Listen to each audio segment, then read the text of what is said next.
Assalamualaikum warahmatullahi wabarakatuh.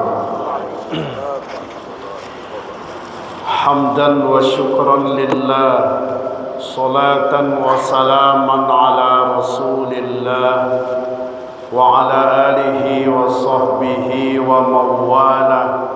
La hawla wa la quwwata illa billah.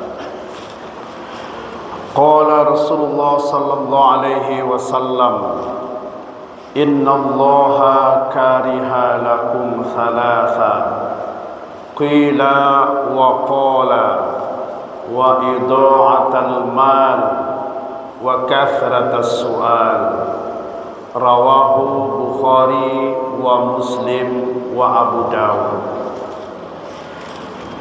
Bapak Ibu jamaah zuhur Masjid Taqwa Muhammadiyah Sumatera Barat rahimakumullah.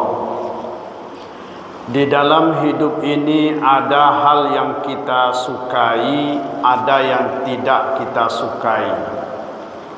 Segala yang kita senangi belum tentu orang lain juga senang terhadapnya. Dan segala apa yang kita benci, orang lain bisa saja suka terhadap apa yang kita benci itu. Contoh kecilnya, ada di antara kita yang suka dan senang sekali merokok. Bahkan merokok di kamar kecil, nyaman dia merokok di kamar kecil itu. Entah di manalah letak nikmatnya. Tapi ada orang lain yang benci dengan suasana yang begitu. Ketika dia masuk berikutnya ke dalam kamar kecil itu, apalagi kamar kecil masjid, merokok dalam kamar kecil masjid, dia dengan nyaman di dalamnya. Orang yang kedua masuk pasti tidak nyaman, bahkan mengutuk perbuatan yang seperti itu. Jadi ada yang kita suka, orang lain tidak suka. Dan apa yang tidak kita suka, dan justru itu yang senang orang melakukannya. Allah Subhanahu wa ta'ala juga begitu, ada yang disukai oleh Allah, ada yang dibenci oleh Allah Subhanahu wa ta'ala dari kita. Dalam hadis yang kita bacakan tadi, yang diriwayatkan oleh Imam Bukhari, Imam Muslim dan Abu Dawud, Rasulullah sallallahu alaihi wasallam bersabda, innallaha kariha lakum thalatha. Sesungguhnya Allah benci kepada tiga perkara, tiga hal. Yang pertama, qila wa qala. Qila wa qala ini adalah orang yang banyak bicara, tapi bicaranya itu banyak tidak benarnya daripada benarnya. Kalau bahasa awaknya, Pak, gadang otak. Otak bala pia-lapia tapi tidak ada isi ci Allah. Itu gadang otak tu seolah-olah yakin bana orang otak tu, padahal omong kosong saja. Berbicara tanpa referensi, berbicara tidak tahu ujung pangkalnya, qila wa qala. Atau menebarkan berita-berita hoak, berita-berita bohong. Allah amat benci kepada orang yang qila wa qala. Kalau ada di antara kita yang suka asal bicara tanpa tahu referensinya, tanpa tahu kebenarannya, maka berhentilah, berhati-hatilah dalam berbicara, sehingga kita tidak tergolong kepada qila wa qala ini, yang asal bicara. Karena Bapak Ibu jamaah rahimakumullah, hari ini banyak sekali orang yang asal bicara, yang pembicaranya itu juga tidak tahu asal usulnya, kabar burung atau berita hoak, lalu disampaikan pula kepada orang lain. Padahal itu amat dibenci oleh Allah Subhanahu wa ta'ala. Yang menyebabkan surat Al-Hujurat ayat 6 turun adalah pada waktu itu di zaman Rasul ada orang yang menebarkan informasi bohong, informasi hoak, sehingga Allah Subhanahu wa taala peringatkan kepada Rasulullah jangan percaya kepada orang yang menyebarkan berita hoak itu. Bismillahirrahmanirrahim.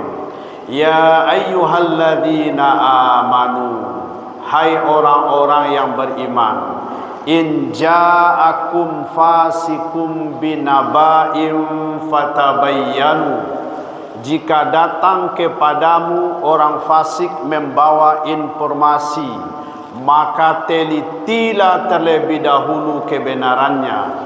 Antusibu qauman bijahalah, agar kamu tidak merugikan satu kaum akibat dari kecerobohanmu. Fatusbihu ala ma fa'altum nadimin, yang menyebabkan kamu nanti menyesali perbuatanmu itu. Jadi Bapak Ibu jamaah rahimakumullah, bagi orang yang suka asal bicara, yang omongnya tidak benar, ini hati-hati. Allah amat benci kepada orang-orang yang seperti itu. Kalau bahasa lapaunya Bapak Ibu dan awak sampaikan tadi, gadang otak. Gadang otak. Maka jamaah rahimakumullah, itu yang pertama. Yang kedua, dalam hadis ini perbuatan yang dibenci oleh Allah Subhanahu wa taala adalah wa idha'atul mal. Orang yang menghambur-hamburkan harta. Orang yang menghamburkan harta ini maknanya bukan berarti diambil hartanya lalu dibuang, bukan begitu. Maknanya adalah berbuat mubazir. Allah Subhanahu wa taala amat benci kepada orang-orang yang mubazir. Sehingga Allah sebutkan orang yang mubazir itu saudaranya setan. Innal mubadzirin kanu ikhwanasy syayatin. Sesungguhnya mubazir itu adalah saudaranya setan. Bapak Ibu, jadi kalau saudara setan kan berarti adik setan atau kakak setan atau ya family setan lah. Kalau kita ingin tahu siapa orangnya yang saudara setan itu Bapak Ibu, lihatlah Bapak Ibu waktu pergi pesta pernikahan. Pai barale. Ada orang pai barale, dia ambilnya nasi sebanyak-banyak antah, dia ambilnya sambal sekian potong, padahal bekonyo makan sakete, tunyo tinggan sajoleh, atunyo buang sajoleh. Jadi kalau seandainya awak mencari ada orang yang tak itu waktu barale, tu nang setan sabana tu mah, tu nang saudara setan tu. Padahal kalau nyo makan di rumah, talua cie itu nyo bala duo tu. Tapi ketika nyo pai mencari barale, mubazir, buang-buang. Orang lain banyak ndak dapat bagian, orang lain banyak ndak makan, sementara nyo buang-buang. Innal mubadzirin kanu ikhwanasy syayatin. Setan itu kan dari dua golongan, minal jinnati wan nas, dari golongan jin dan golongan manusia. Jadi ada manusia yang seperti setan perilakunya. Siapa itu? Yang mubazir itu. Mubazir. Kalau dia berbelanja tidak membeli sesuatu yang dibutuhkannya, tapi hanya mengikuti keinginan hawa nafsu. Padahal barang tu tak perlunya Pak. Padahal barang tu tak ada gunanya debu. Tapi dek kerana bahasa awaknya nak hau-hau saja, maka dibali. Padahal nak butuh mana barang itu. Itu termasuk juga mubazir. Ini dibenci oleh Allah Subhanahu wa taala merujuk kepada hadis tadi, yakni wa idha'atul mal, orang yang menghambur-hamburkan harta. Tapi yang lebih menariknya adalah pada surat Al-Isra ayat 26-nya adalah bahwa Allah Subhanahu wa taala menganjurkan kita wa atizal qurba haqqahu wal miskin wa ibnis sabil.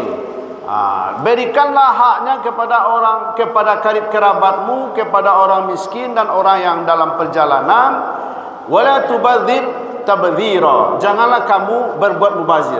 Allah kaitkan mubazir itu dengan membantu saudara. Daripada mubazir awak lebih rancak menolong busana. Kalau diurut oleh Allah dalam Al-Isra ayat 26 itu Bapak Ibu, yang utama dibantu itu adalah wa'atidhal kurba, saudara dekat, saudara kandung. Itu yang lebih utama dibantu. Itu yang lebih utama. Dari orang tak dia lebih senang mubazir daripada membantu saudaranya. Ibu bapak yang dirahmati Allah, yang terakhir adalah wa kathratus su'al, orang yang banyak tanya. Orang yang dibenci oleh Allah adalah orang yang banyak tanya.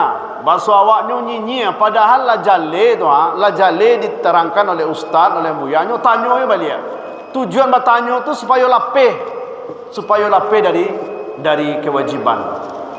Inilah 3 hal yang dibenci oleh Allah. Semoga kita jauhi 3 perkara ini. Semoga bermanfaat. Billahi fi sabilil haq fastabiqul khairat. Assalamualaikum warahmatullahi wabarakatuh.